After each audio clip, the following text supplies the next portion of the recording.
Assalamualaikum warahmatullahi wabarakatuh. Shalom, Om Swastiastu, Namo Buddhaya, salam kebajikan, salam sejahtera bagi kita semua. Perkenalkan, nama saya Tresya Trisanta dengan NIM 4182222 dari Fakultas Ilmu Sosial dan Ilmu Politik, jurusan Ilmu Komunikasi.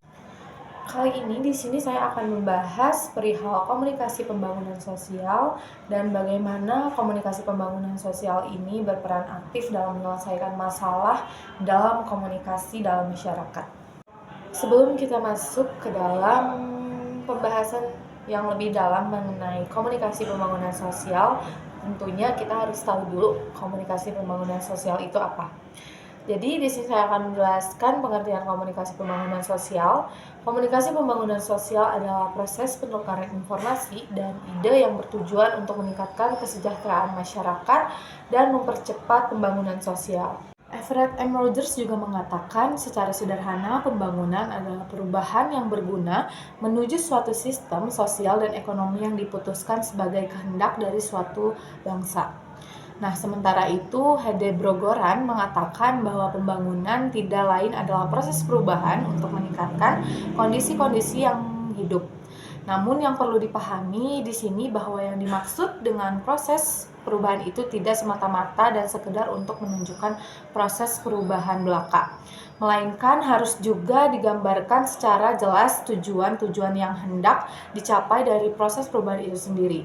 Jadi, tujuan itu penting bagi proses perubahan yang namanya pembangunan. Sebelum kita masuk ke topik selanjutnya, di sini juga saya ingin menjelaskan pendapat mengenai Bryan and White yang menyatakan bahwa terdapat 4 aspek yang terkandung di dalam pembangunan kualitas manusia sebagai upaya meningkatkan kapasitas mereka. Yang pertama, di sini adalah pembangunan harus memberikan penekanan pada kapasitas atau capacity yang dimana apa yang harus dilakukan untuk meningkatkan kemampuan tersebut serta energi yang diperlukan untuk itu. Dan yang kedua, ada pembangunan harus menekankan pemerataan atau equity. Yang ketiga, pembangunan mengandung arti pemberi kekuasaan dan wewenang atau empowerment yang lebih besar kepada rakyat. Keempat, pembangunan yang mengandung pengertian berkelangsungan atau berkelanjutan atau sustainable dan independensi di antara negara-negara di dunia.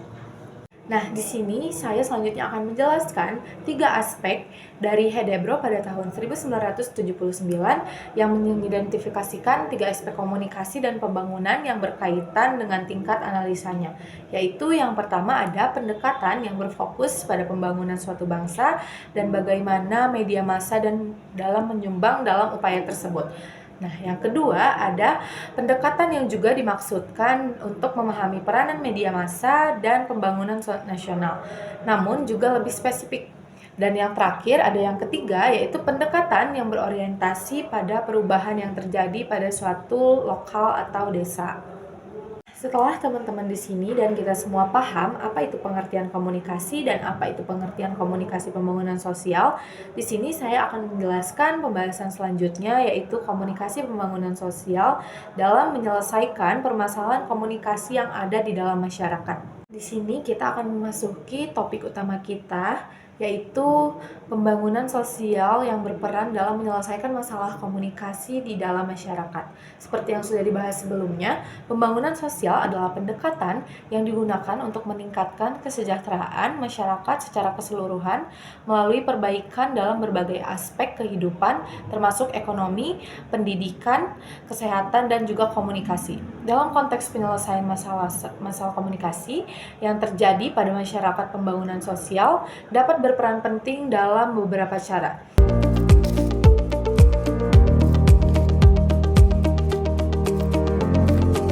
Pertama itu ada penyediaan infrastruktur komunikasi. Nah, di dalam penyediaan infrastruktur komunikasi, di sini kita membangun dan memperbaiki infrastruktur komunikasi seperti jaringan internet, telepon, dan media massa sehingga informasi dapat diakses oleh seluruh lapisan masyarakat termasuk yang berada daerah terpencil. Yang kedua, ada pendidikan dan pelatihan. Di sini pendidikan dan pelatihan kita membantu mengadakan program pendidikan dan pelatihan tentang literasi media dan teknologi informasi sehingga masyarakat dapat memahami dan memanfaatkan media komunikasi dengan efektif. Dan juga kita bisa memberikan pelatihan kepada pemimpin atau komunitas dan tenaga kerja lokal dalam teknik komunikasi yang baik dan efektif. Selanjutnya ada yang ketiga, yaitu pemberdayaan masyarakat.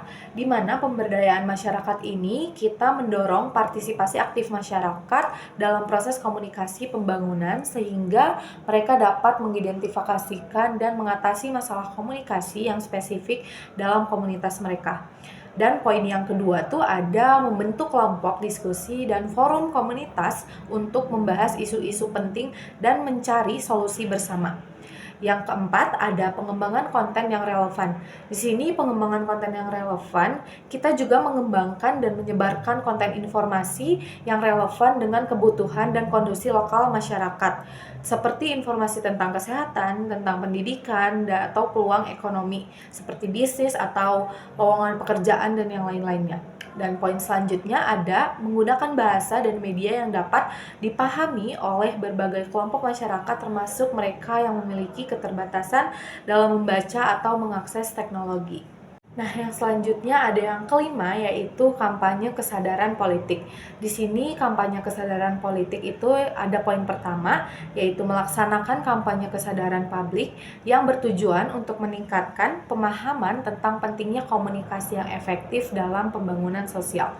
Poin yang kedua itu menggunakan berbagai media termasuk radio, televisi, media sosial, dan acara komunitas untuk menyebarkan pesan-pesan penting. Dan yang keenam, ada peningkatan akses informasi. Di sini peningkatan akses informasi mencakup 2 poin. Yang pertama yaitu membuka akses informasi yang transparan dan mudah diakses oleh masyarakat termasuk informasi tentang layanan publik, peluang ekonomi, dan hak-hak mereka. Yang kedua, mengurangi kesenjangan informasi antara kelompok masyarakat yang berbeda seperti antara perkotaan dan juga pedesaan. Di sini kita mencapai pembahasan terakhir yaitu poin ketujuh. Poin ketujuh itu membahas tentang kolaborasi dan juga kemitraan. Nah, di dalam kolaborasi dan kemitraan ini kita juga membahas 2 poin utama. Yang pertama yaitu membangun kemitraan antara pemerintah, organisasi non-pemerintah, sektor swasta, dan masyarakat untuk menciptakan program komunikasi yang berkelanjutan dan juga inklusif. Yang kedua, ada menggunakan pendekatan partisipatif dalam perencanaan dan juga pelaksanaan program-program komunikasi sehingga masyarakat merasa memiliki dan bertanggung jawab atas hasilnya. Dari semua 7 poin ini, kesimpulan yang dapat diambil yaitu dengan mengatasi masalah komunikasi melalui pendekatan pembangunan sosial, diharapkan masyarakat dapat lebih terinformasi, terlibat aktif dalam proses pembangunan, dan mampu berkomunikasi secara efektif untuk mencapai tujuan bersama dalam peningkatan kualitas hidup dan juga kesejahteraan sosial.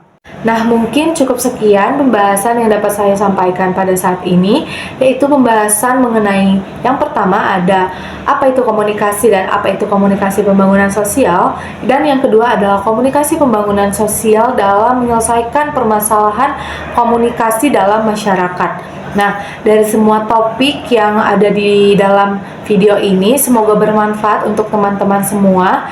Saya berterima kasih banyak kepada teman-teman saya juga yang dapat berpartisipasi dan membantu saya dalam membuat video ini. Saya juga berterima kasih kepada dosen pengampu mata kuliah Komunikasi Pembangunan Sosial. Di akhir kata, saya mengucapkan terima kasih banyak dan mohon maaf apabila ada kesalahan kata. Wassalamualaikum warahmatullahi wabarakatuh. Bye-bye.